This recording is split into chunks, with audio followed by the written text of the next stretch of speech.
So I guess we're not going to have water. Okay, all right. Good morning.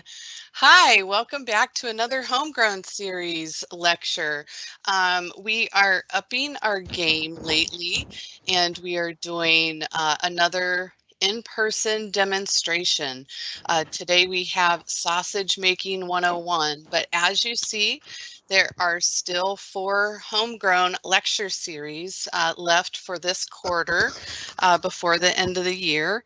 And of course, this is presented to you by the Texas A&M AgriLife Extension, the Harris County office. So I have another slide, and we have the Lifescaping series.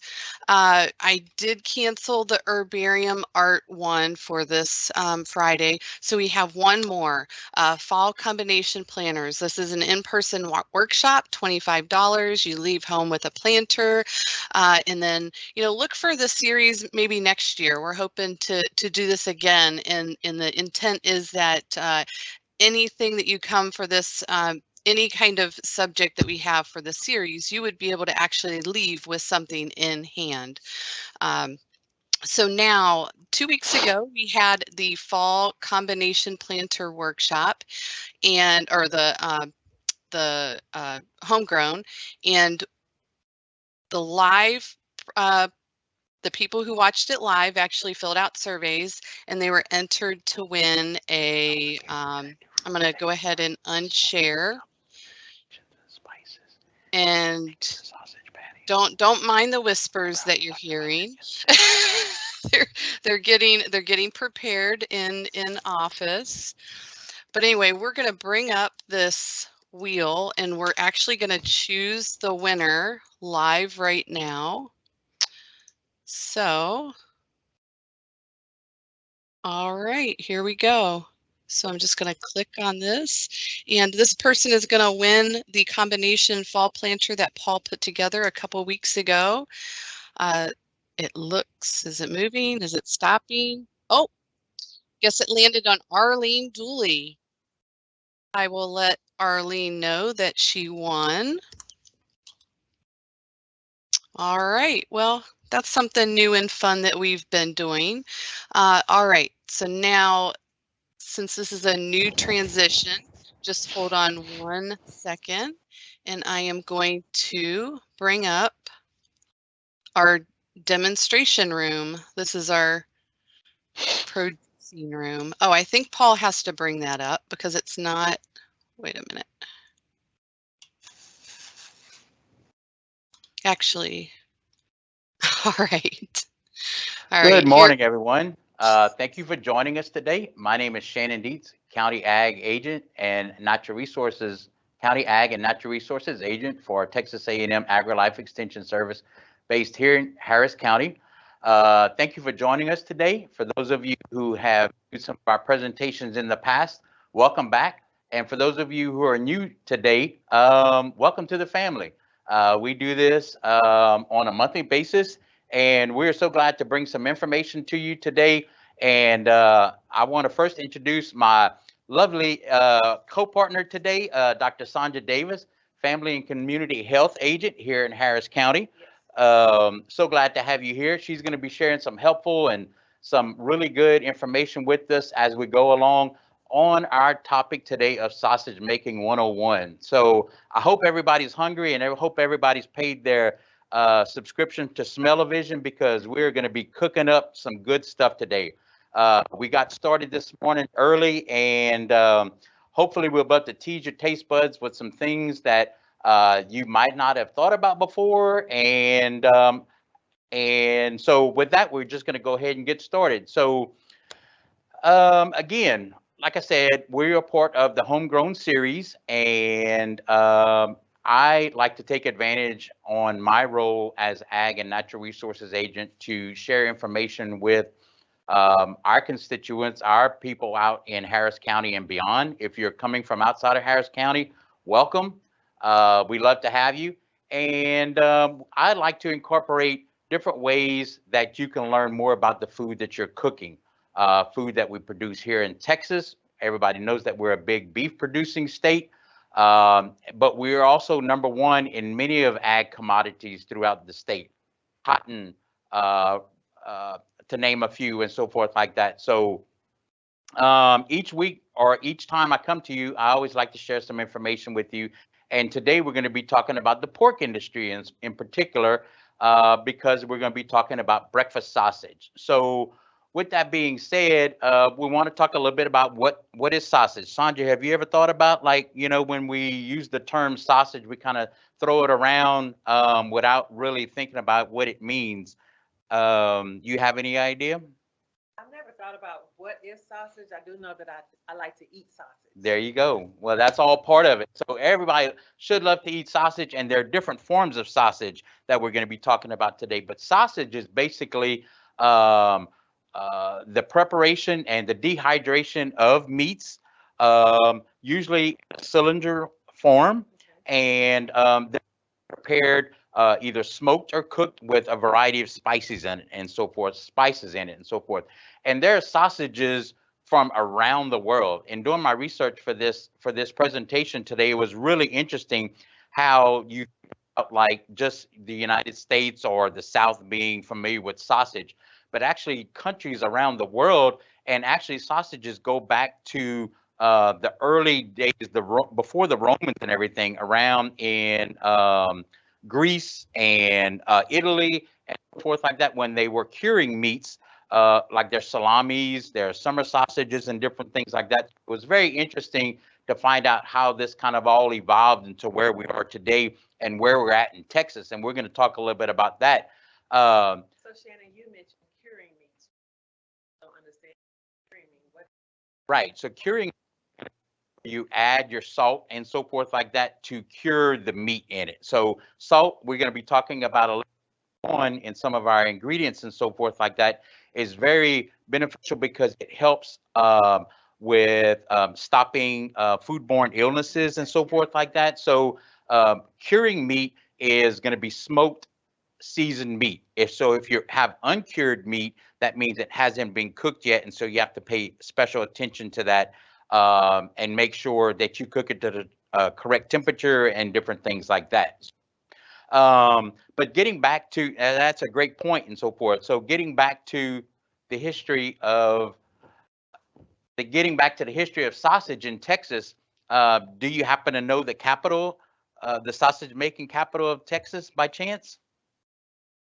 I'm gonna just shoot and say Belleville. Oh, pretty close, pretty close. It's actually Elgin. Oh. So Texas House of Representatives back in 1985 declared Elgin the sausage capital of Texas because of its long tradition of sausage making and where it really got started and so forth like that. And so in the old days, they would have you have a lot more butchers around town and so forth. So a lot of people didn't really rely on like HEB and your big name brand stores to go to the markets to buy their meat.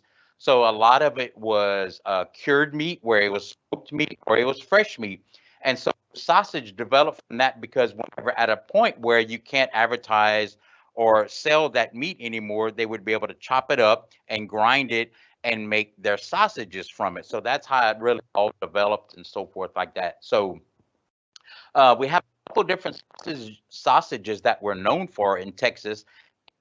Two of them primarily. One is the Texas German sausage because of that ancestry that brought it on, and then the Texas Czech sausages and so forth. Your Czech sausages have more of your garlics and so forth in it, whereas your German sausage is going to be primarily salt, pepper, a little bit of cayenne, very basic stuff. They didn't get really crazy with their ingredients and so forth. It was just a preservation method that they would have wanted to get out there and get in front of the consumer and so forth. And then it just kind of evolved from there. Nowadays, we have sausage that's made with duck. We have sausage that's made with goat. We have sausage deer, a very important one. Hunting season is here. People are going out to their hunting lease and killing deer, and that's a good thing because a byproduct of that is ground meat, and we actually turn that meat into some really tasty sausages and so forth. So that's really how kind of sausage developed and evolved over time in Texas and so forth. And they're very proud of their heritage here. And you can go to a lot of the box stores now, and you can see like Proshik's sausage. HEB has their own. We have Mickelwait's sausage and so forth like that. So it's a booming industry, and everybody's really getting on board with that. So one sausage that you did not mention is andouille. Andouille, yes, yeah. So So I said it wrong. no, that's okay. Andouille is a Louisiana sausage, and we normally forget about some sausages that aren't in our area and so forth, but it's becoming very popular over in this area because it is a smoked meat, and it really adds to a lot of dishes and so forth like that. Whereas, gumbo season here, you know, it's time for the chicken and sausage, and you can throw some andouille in there. Andouille works really well in red beans and rice, you know, kind of type thing. So the flexibility, the variety of it to lend to different dishes and everything has really come to a head, you know, at this point and stuff like that. So with that being said, we're going to go ahead and let Dr. Davis talk to you a little bit about some of the food safety practices and what we want to do when we're talking about handling raw meats and the food safety practices and so forth, because we definitely don't want to have anybody getting sick. No, never. So 4 food safety principles that we like to follow are clean, cook, separate, and chill. They go along with the fight back. What we're doing is trying to minimize the amount of bacteria growth in our food. So with clean, we want to always wash our areas, wash our utensils, and even sanitize.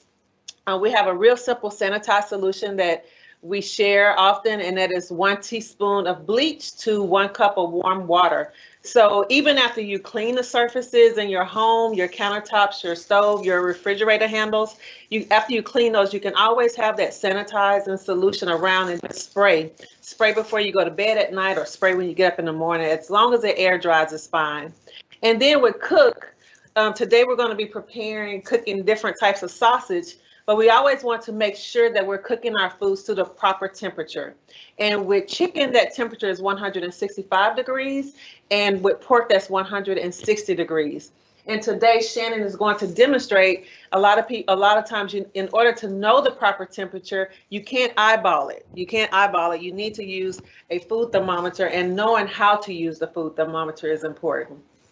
With separate, you want to separate. You never want to cut your vegetables and your meat on the same board. If you have to, then you want to start with your vegetables first, and then wash, and then use your meat, cut your, and you return, cook the plate, the raw meat. You never want to. And also, go to the store to buy your foods. Make sure that you try to come home so that you're not out and about. Because remember, when that food is out of temperature, then more potential for the bacteria to grow.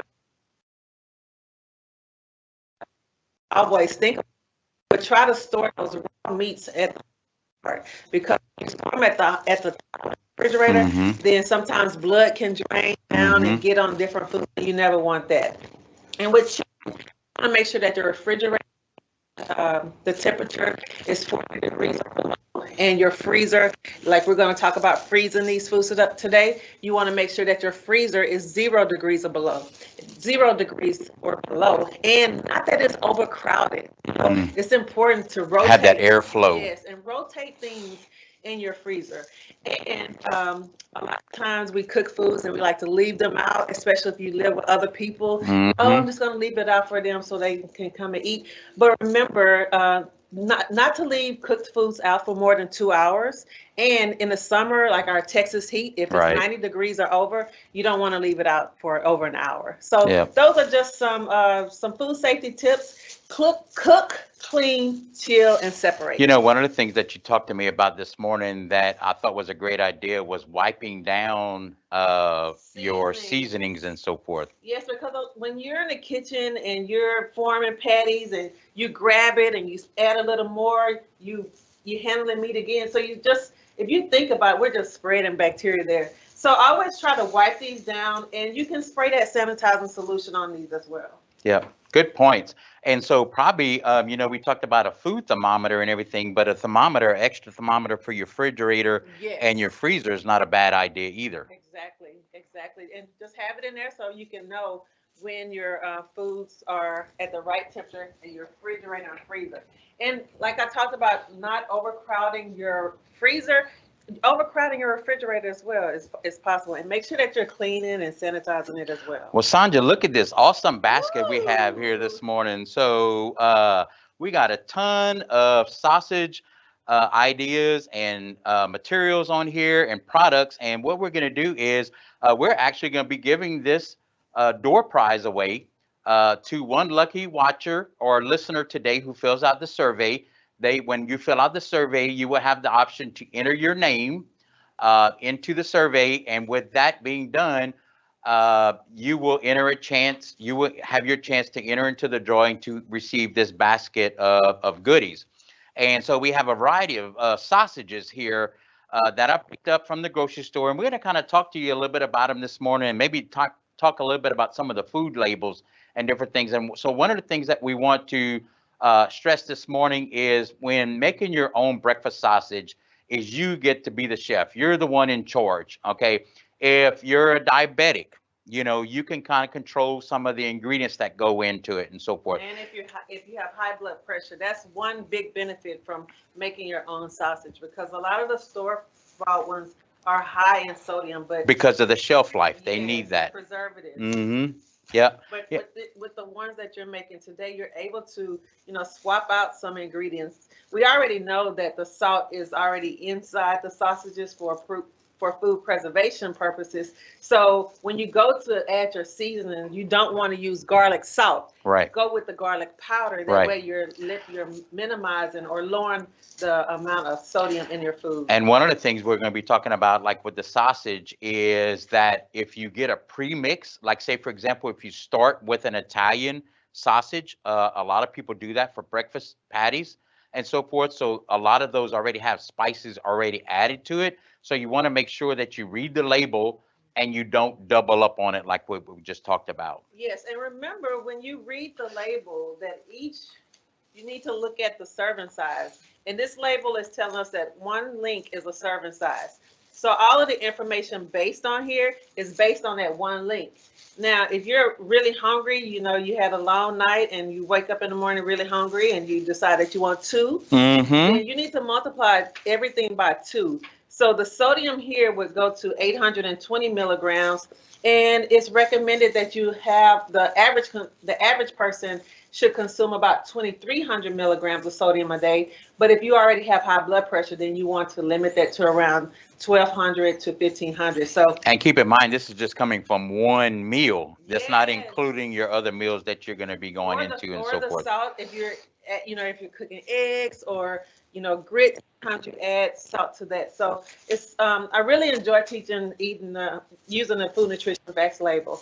So this is again, if you want to be entered into the drawing, make sure you enter your name into the survey, and we'll hopefully be giving you a call before long, and you'll be able to come up and get this wonderful basket from us and so forth.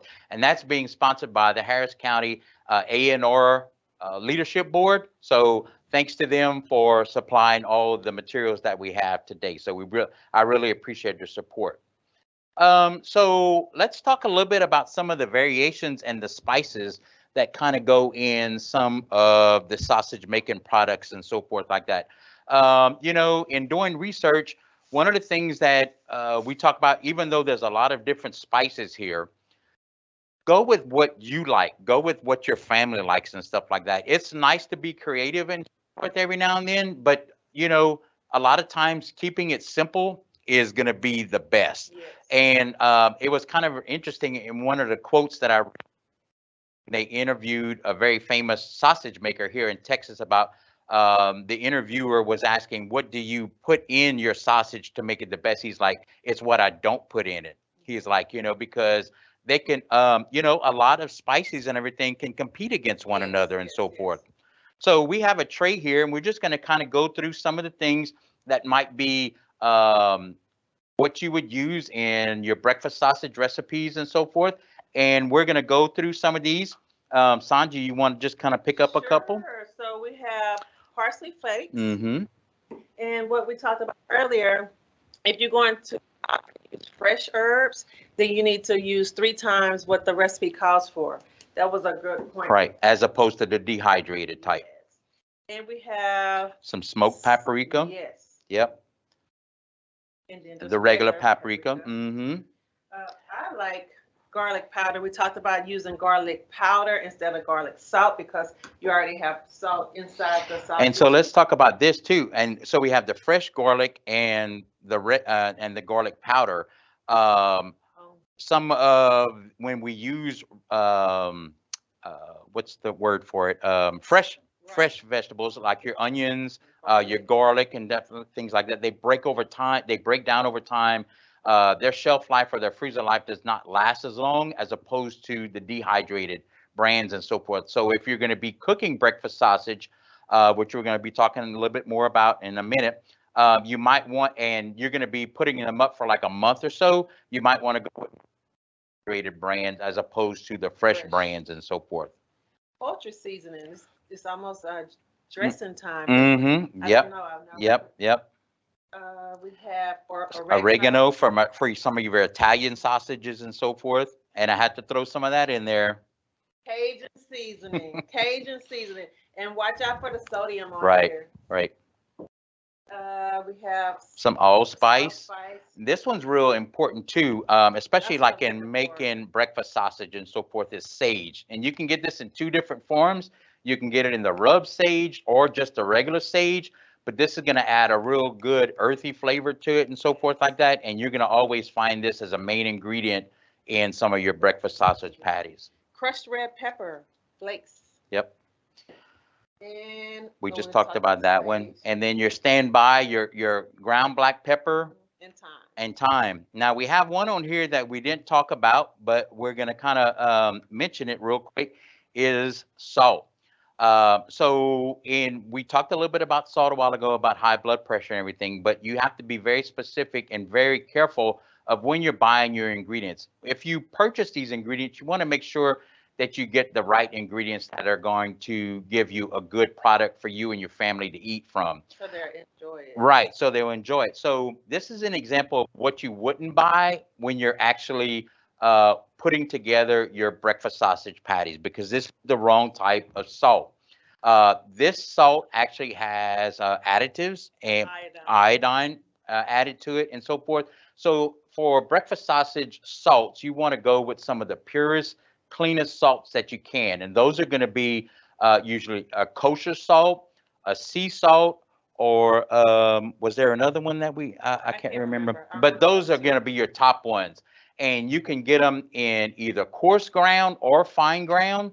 And so a little tip that I told Sandra about earlier a while ago, I'm not sure how many of you out there are familiar with this, is that all salt is not good salt. All salt is not good salt, right? So there's a little chemistry exhibit that you can actually do with this. So to tell if you have good salt or salt that has heavy metals in it, you would just take your salt and have a glass of water, clean water, and take about a tablespoon of salt and mix it in that water.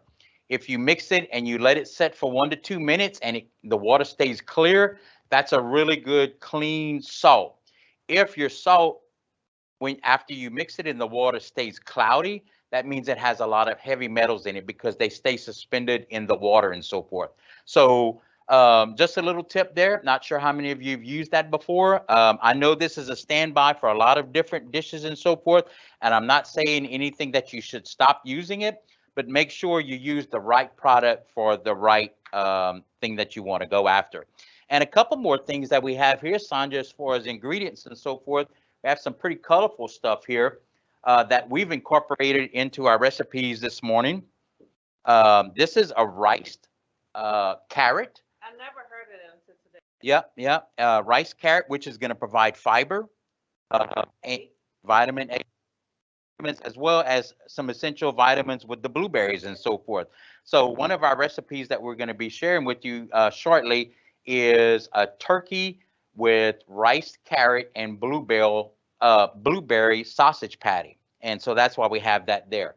And then we also have some avocado oil and some extra virgin olive oil and so forth. I So, love how Shannon said all. oh, That's that Louise, that Cajun. you would never guess I'm from New York, right? Who would have thought? Who would have thought? So let's go ahead and get our warmer fixed up here. We're gonna for cooking purposes, we're gonna be using an electric skillet, and Sanja's gonna be my my partner chef today, and we're gonna be working together with some of these things. And what we're gonna do now is bring our raw product that I assembled this morning, and we have 3 different recipes that we can share with you. The first bowl that we have here is a chicken breakfast sausage. All right. And so that is one of our poultry. And then on the other side, we have turkey. This is our turkey and rice, carrot, and blueberry. Why do I keep saying bluebell? I must have ice cream on. I know, right? Sausage patty raw mix. And then on the middle, we have our pork andouille breakfast sausage. All right. So if you look at this raw product versus this one right here or the either side, one of the things that you should notice right away is the amount of fat. Fat equals flavor. All right. So you're not going to have any fat at all in your turkey or your chicken, but you're going to have plenty of it in the pork recipe and so forth. So in order to compensate for that or to help with that, you're going to have to add actually add more seasoning to the turkey and the chicken, and you're also need to add some fat, which is why we have our avocado or our olive oil there. So the recipes for each one of these are very simple. They don't require a lot of products. You can get ground pork at any meat market or anything like that. And the same thing for the ground turkey and the ground chicken. And so, like I said, I've already fixed the ingredients in them. You can see the blueberries and the flecks of carrot that are in there. And we're going to share those recipes with you at the end of the presentation. So if you're interested in working with one of these, and one of the things I like about this, Sanjay, it can be a family event. Yes. You know, we talked about that before, where this is a great grandmas and grandpas or dad or mom, and you're looking for an activity to involve kids in the kitchen and so forth. It helps them with STEM, gets to learn measurements and different things like that. You talk about seasonings, what's Teaspoons. exactly Cups, right. teaching them fractions, and then learning to read recipes builds literacy. And like you're saying, some families they have annual traditions such as making tamales, but I don't see anything wrong with making sausages and freezing them for throughout the well, couple of months. And let's talk about freezing, because these do really, really well as a frozen product. Say, for example, you mix batch. Each one of these is actually, I started with a pound of meat in each one of these, and I've already cooked several patties that we're going to show you the end product for, and that I cooked for the staff. So we still have quite a bit of meat left in each one of these. So instead of putting it up in your refrigerator, you can go ahead and form the patties. And we kind of talked about a couple of different ways of freezing those. Sanjay, you want to talk about those? Oh, Shannon suggested that when you're ready to freeze, that you go ahead and form the patties and place them on like a Baking sheet. A baking sheet, and place them in the freezer for 30 to 45 minutes so that the shape can already form, opposed to just freezing it like this, so you have to unthaw the whole thing. So when you go ahead and form them and freeze them, you can put them in a bag or use their little the machines now that freeze them, and then you can only take out what you need opposed to taking out a huge amount. And there's a couple different ways that you can make sausage patties with this. So you can either start with about a 2-inch ball, and we're going to go ahead and start placing these in here. And so like about the size of a golf ball. And this has all actually been very cold. We've kept it in the refrigerator the whole time. It's a lot easier to work with when the meat is cold and so forth. And it forms a patty very easy. And you can see all those flavors, all those herbs, all that garlic and everything coming into there. Or another method,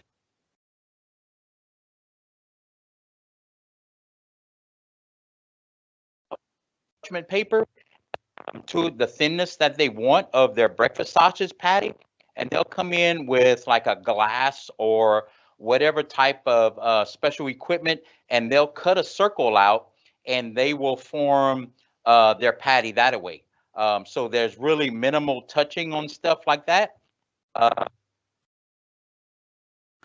Yep, a lot of people have heard about that with your hamburger patties and so forth. It helps it keep it from shrinking up and making it a really thick patty. So again, this is a desired, however you want the thickness of your patty is what you're going to aim for. If your family likes really thin patties, go for that. If your family likes a thicker patty, go for that one as well. So again, it's what you want. It's what your family likes and so forth. You're the judge and jury here, and you can do whatever you want. And if you have kids, I'm sure you won't make the humongous patties, but if you have a strong husband or family member, a young growing son, then I'm sure you're going to want to make those bigger. Right, right. Well, and think about how you're going to be serving them. If you're going to be putting them on a biscuit or sausage crumbles work really well too. If for some reason that's gotten to be a really interesting product in the grocery store now. So basically you would just take this, and instead of putting it into a sausage patty form, you would just break it up and cook it in your electric skillet, and you would have crumbles that you could add to a variety of dishes, your sausage, spaghettis, bowls, anything like that. So we've made a couple different patties there, and I started with the pork. So now I can move on to the chicken using the same gloves, because if I would have went backwards, I would have cross-contaminated, right? It's okay because okay, gotcha. So let's go ahead and take a couple of so we're going to work with the turkey and the carrot and the blueberry one. So Shannon, which one did you add the avocado oil to, and which one did you add just the? So I added the avocado oil to the turkey one and the extra virgin to the chicken. Okay. Yep. The presence of the blueberries, I can't wait to taste it. Yep, yep. And it's a really pretty, it's a very fall looking, you can turn it up to probably about 350. It's a very fall looking sausage patty, it's got those pretty colors in it. And another ingredient that we didn't think about is we have up here is apples. Apples do really well paired with pork. Like say, for example, I want to add some apple chunks to the pork recipe. That does really well. And maple. Maple, yes. Oh, yeah. The casualty that didn't make it today. Maple syrup does really, really, really well. And unfortunately, in the transportation over, it didn't make the trip. And yeah, it's in the recipe, so you just don't see it. So I'll make one more of these turkey patties. I'm gonna eat good here today. Oh, it's smelling delicious already. And then, another trick that we found out about is adding a splash of water to the pan here if you're using an electric skillet, but also in making the patties itself. It helps the spices and everything bind. You just want to put a splash or maybe a tablespoon of water. You don't want to put a lot of water in it. Yep. But you're always going to want to keep the meat cold and in the refrigerator up until the time you use it. You're going to want to not work it that much with your hands, because as you do that, it makes your patties tougher. And then what else was I going to say? I forgot. It'll come to me in a second.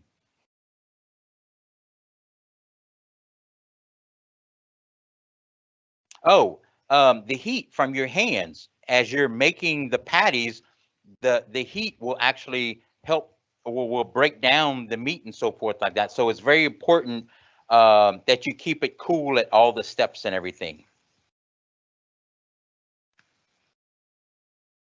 You know, I really think I will try this because I really just knowing what's in the food. That's one of the purposes. Right. Knowing what's in the food, the path to the plate, but just knowing what's the ingredients in my food and to help reduce the amount of sodium is one benefit. A lot of times, if you can't read through the ingredient list, or it incorporates so many ingredients, a lot of times you're incorporating food color, MSG, you know, a lot of different things like that. This is, again, like Sandra said, a way that you can control all of that. Do we have any questions or anything from the audience, Brandy? That we time? Hi. Well, I do not see any. One more, and we're gonna wrap this up. I do not see any questions, Paul. Except they were asking if they were going to get the recipes, and I think it'll be best to email those recipes to you with the survey and the recording link, so you won't have to pull them up individually.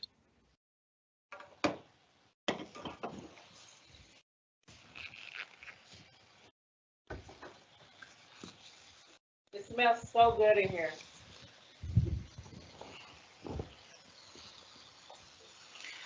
Yeah, so we're cooking about on 3. It usually takes about 6 minutes per side. Again, what we're going to want to, the most important thing is our food thermometer. And we'll go ahead and just kind of give you an example of what one of these will read right now. You're going to want to take it out with a pair of tongs and so forth, and you're going to want to insert the thermometer. Let's go ahead and turn it on the side and through the patty.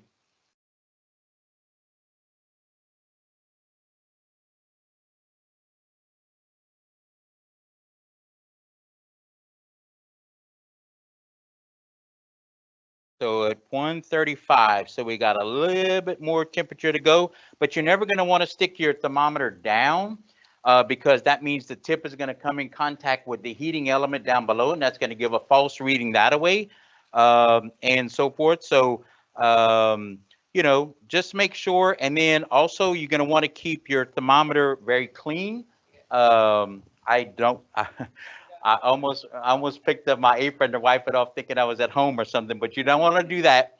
But we're getting ready to use it again. But let's go ahead and, yeah, let's show the finished product, what we have here. So these are some biscuits and eggs and sausage patties that I cooked earlier this morning. This and carrot patty, breakfast patty.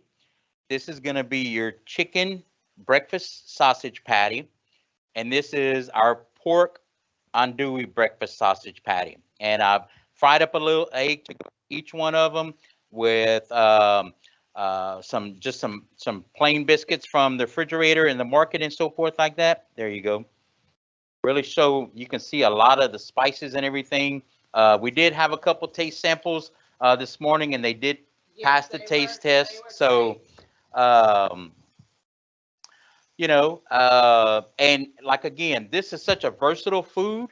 And if anybody wants to know more about food products and everything, I would encourage you to leave comments for future presentations that you would like to have us cover. if it's a particular product or a food that you want to know more about, whether it be a vegetable or a meat or anything like that, we would love to hear from you and give us some ideas on how we can incorporate that into our programming efforts and so forth. So, because right now we're planning for 2022. correct. I would love to have this as a face-to-face program that we can offer and have participants here with us. Yeah. Because smell-o-vision is great. The tasting is Mm-hmm. even better. Yeah, and I would really love to do a sausage making link class. If anybody's interested in that, Yes. give us a heads up on who might be interested in something like that. So, You want to try testing the oh, okay, let's try. formation Yep. again? Okay.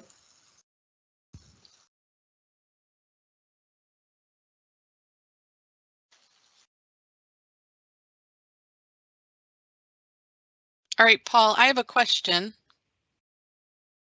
Are you there?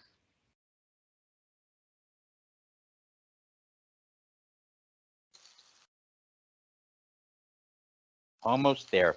Let's just go ahead and put. We're cooking this at 350 degrees right now.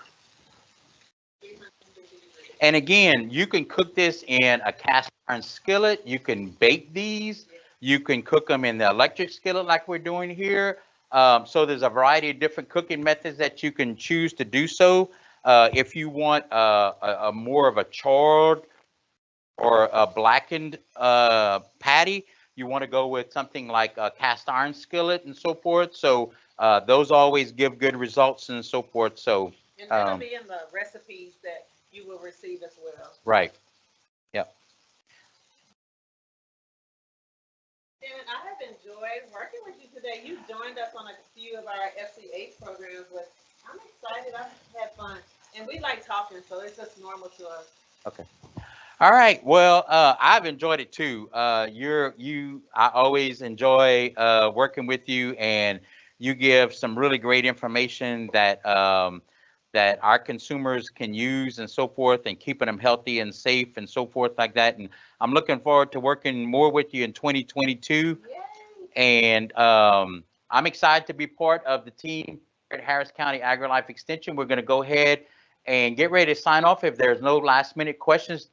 Oh, don't forget, if you are interested in the door prize when you get the survey, to make sure that you put your name in the survey. That way you can be included on the spinning wheel. But I think a question is coming across, and okay, I will go ahead. So okay. I think he kind of answered it, but she was asking. Oh, okay. I told you. I told you.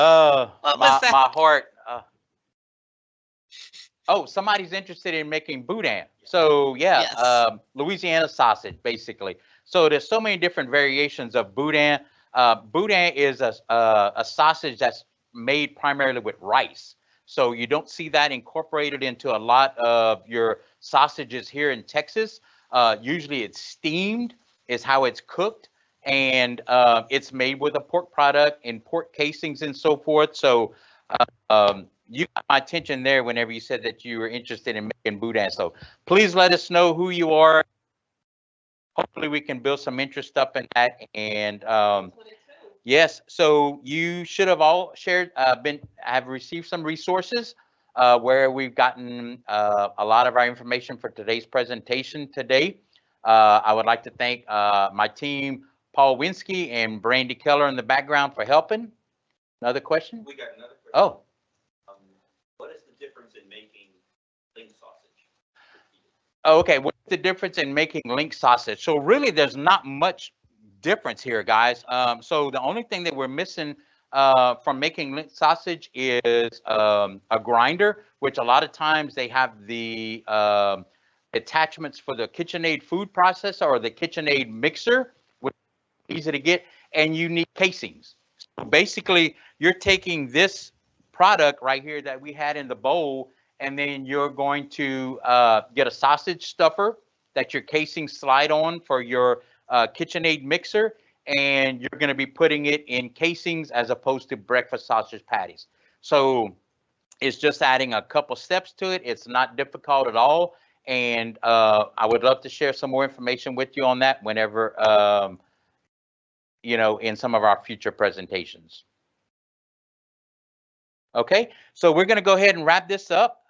Again, Sandra, thank you for joining me today. Thank you, Shannon. We hope that everybody enjoyed today's presentation and will venture out and try some of these recipes and be creative. If some of these spices don't really appeal to you and other spices do, feel free to to incorporate those and everything like that. Like I said, you are the chef. You're the one who's eating these.